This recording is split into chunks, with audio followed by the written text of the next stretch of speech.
This is Internet Marketing.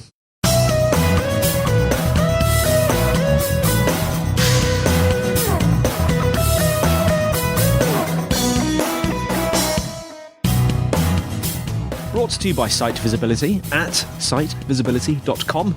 This is Internet Marketing.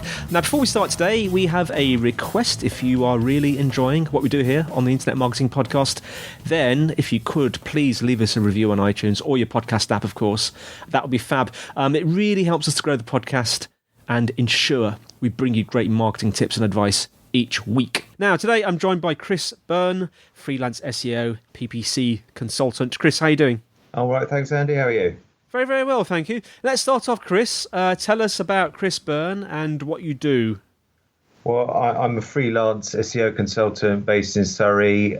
I've been my own boss for 8 years now, and just generally enjoying being a free man of the land. And yeah, that's me in a nutshell. Like, I'm advising businesses on online marketing and advertising strategies, businesses of all sizes, internationally as well, from time to time. And yeah, it's the longest job I've ever held down, and that's about it, really, in a nutshell. And just for our American listeners, because I know we have a lot of American listeners over there, Surrey is a county in the UK. It's not what we say when we're apologising. It's spelled Surrey. It's a beautiful county, isn't it? It certainly is. I'm originally from the other side of the Surrey-Hampshire border, but I moved 3 miles recently, so I'm going up in the world in my old age. We call it leafy Surrey, don't we? It's the bit of land just to the left of London. And I think the origin of the phrase is that it's the most wooded county in the country, hence the amount of leaves. Oh yeah, is that what they call it? Yeah. Arguably, throughout history, people, rather than chopping down their own trees, have always been wealthy enough to be able to buy their trees from elsewhere to heat their stately homes. Well, as much as I'd love to talk about Surrey for the entire podcast, because it is a lovely county, let's talk about ad blocking, and specifically the state of ad blocking in 2017. So let's do our inevitable first question. Let's have a quick definition of kind of what ad blocking is, just in case anyone doesn't know, which I strongly suspect they do all know, but let's tell them anyway. So yeah, for the purposes of this discussion, we've been talking about ad blocking on the web, and ad blocking, according to Wikipedia, is a type of software, or less commonly a computer hardware device, that can remove or alter advertising content from a web page, website, or a mobile app. Now, we are seeing a rise in ad blocking right now. Yep. Why is that, Chris? So, according to the Internet Advertising Bureau, the proportion of British adults online currently using ad blocking software is around 22%, and they say that the research suggests in the UK that it's the demographics of the millennials, young people, and the affluent who are particularly using this type of software. Yeah, I think blocking adverts in general, since the rise of, shall we say, the television and radio, is not necessarily a new thing. I've been reading some of the history of ad blocking in general, and they say that the TV remote control is created in part for the purposes of ad blocking.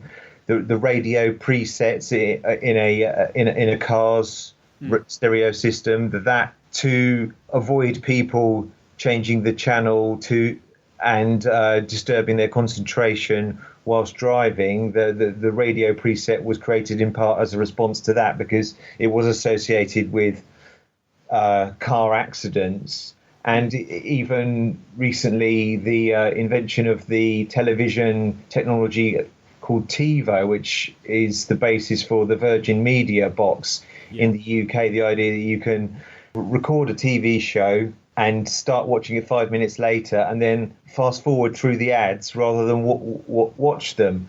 So yeah, I think it's on the web. It's been going on since the early 2000s in various forms, but I think the more sophisticated type of technology where you're able to block all ads from, say, yahoo.com, served from yahoo.com, that sort of targeting a host name, basically, it is a relatively recent thing.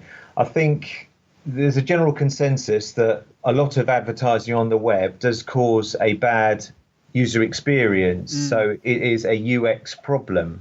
And often these types of ads are what the advertising industry would call bad ads. That's a wide catch-all term. And for me, personally speaking, the worst ad is the retargeting ad, the ad that will follow you around from year to year. And after you've purchased a particular product, and then you'll see possibly adverts for the same retailer. And it is creepy. It is the online equivalent of someone following you around. It is essentially an entity following you around. So I think these are some of the main reasons why we're seeing a rise in ad blocking. So I'm just wondering what the attitude is to ad blockers. I mean, I'm thinking specifically like from the big online players. I mean, ad blockers are now available in the iOS store, aren't they? Yep, I think that's a fundamental factor in the recent rise of ad blockers. In September 2015, they were allowed on iOS 9, and some of the ones that were launched rose quickly to the top of the iTunes store.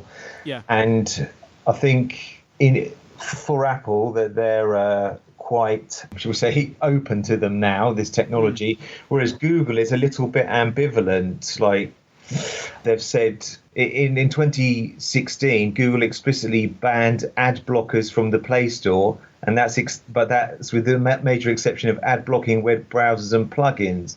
I think what they were trying to do there was trying to stop a sort of a system-wide ad blocker, something that would be affecting the functionality of the operating system. So it's a bit ambivalent. Research has suggested that ad blockers are significantly affecting Google's revenues to the tune of many billions of pounds globally. So, but on the other hand, the reason why they possibly haven't blocked ad blockers completely is that Google's ethos is, in terms of their search results, is trying to provide the best experience for the user, the most relevant, authoritative, quality information. So if an ad blocker can, for certain users, enhance the online experience, then I think they've realized that it's something they can't really block unilaterally, completely, I should say. I think in the broader picture, there's the rise of the mobile web, and people are realizing that sometimes they've only got a certain amount of data per month, and it is limited. And some research suggests that up to 5% of a smartphone data plan is ads, so they can stretch their allowance a little bit further by using an ad blocker. Now, there's a technical war going on at the moment between the various sort of main players. Tell us a bit about that, Chris. Many publications online are funded solely by advertising. They don't have a print publication to draw revenue from or any other revenue stream. So online ads are their only revenue source.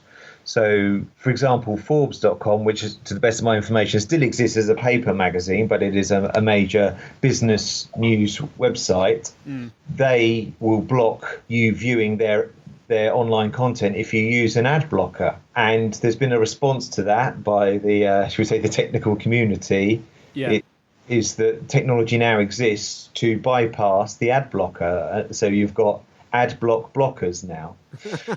So it is a sort of an arms race there, and we'll have to see how it eventually plays out. And it is a bit of a wild west. I think there's certain gangster cartel, protection racket aspects to some of these technologies. One of the founders of Firefox created a browser called Brave recently, which replaces online ads with its own advertising. So it's a bit murky, and we all need to make our own minds up about the players and their own merits and the like. So it's kind of like we'll block the ads as long as you don't mind seeing a few of our ads.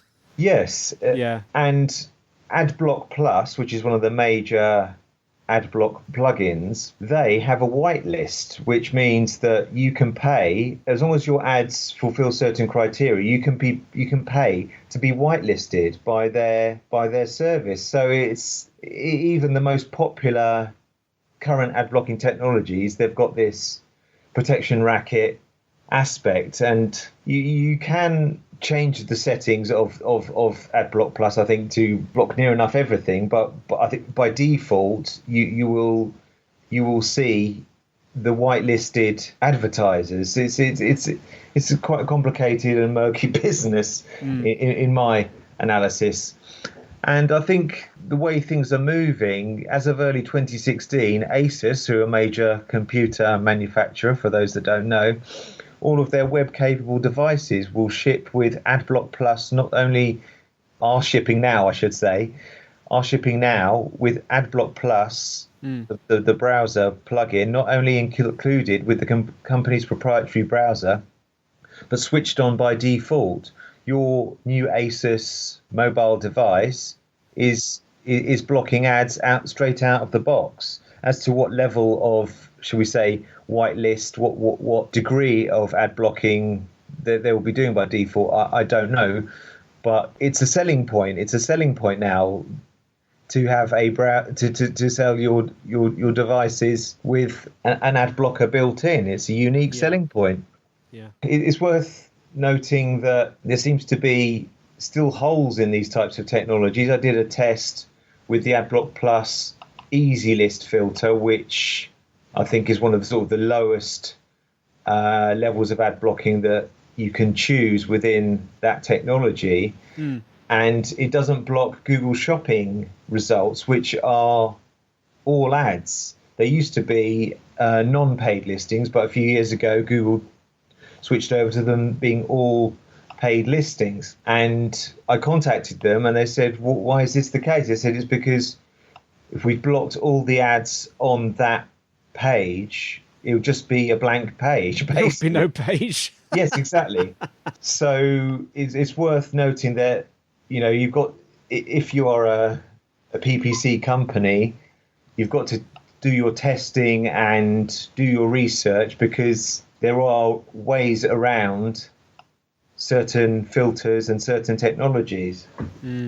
This will only apply for people selling products online. So if you're a plumber advertising your service online, this particular loophole won't help you. But as I'm sure you're aware, that there's lots of people out there selling you internet marketing services, but all they'll sell you is Google AdWords. So these people, and just to reiterate, everyone who's advertising online needs to be testing their ads and their websites with the popular ad blocking technologies. As well as the technical war going on, there's also a legal battleground, you might say, in terms of the technologies, and even at the level of mobile phone service providers. Yeah. Last year they tested ad blocking at the network level, which is quite a fundamental thing if it was to become widespread. Yeah, which of course makes sense, because that if you block it at the network level, you're going to save that bandwidth, aren't you? Exactly. There's gains for a lot of people there, not just possibly the consumer. There's cost savings at the business level as well. But that has been since ruled illegal by the EU. I think that was just like some sort of EU guidance. But as to how Brexit this week, leaving the EU, as to whether the same legal standing as to whether the same legal view would occur in a post-Brexit Britain, we have to wait and see. I would suspect that the situation would remain the same. Now, the IAB, that's the the Internet Advertising Bureau, has come up with some best practices, haven't they? Tell us about these. So they've got an acronym called DEAL, DEAL, which is a recommended approach for publishers to connect with ad-blocking consumers. And I think it's pretty reasonable, really. So D stands for detect. So that's detection of ad blocking in order to initiate a conversation. So that would be, the conversation presumably would be initiated with some sort of pop-up or message to consumers who they can detect using ad blockers. And you use that pop-up to explain the value exchange that advertising enables. And which again I think is going to be part of that pop-up information, is A stands for ask for change behavior in order to maintain an equitable exchange. And the change behavior could be offering payment for ad-free access, or like The Guardian does on their website, ask people to subscribe or should we say to fund their work. That's not in relation to ad blocking, The Guardian. And L, the final part of the acronym, is to lift restrictions or limit access in response to consumer choice. So I think it opens the door for transparency and a meaningful dialogue with visitors using ad blockers. So these guidelines then, Chris, are sort of guidelines to the companies putting ads on the internet, aren't they? Yes. Sort of best practices, yeah. Yeah. Because, I mean, from the sort of consumer perspective, the sort of the person doing the browsing, I mean, people... Yeah. I know they avoid ads. They become blind to ads, especially banner ads. They're sometimes invasive. I mean, what are the sort of solutions that are sort of companies are sort of offering to people to sort of get them away from this nightmare of annoying ads? So the publishers level, I think the idea that people can pay for ad-free access is something which is becoming more and more common. Yeah.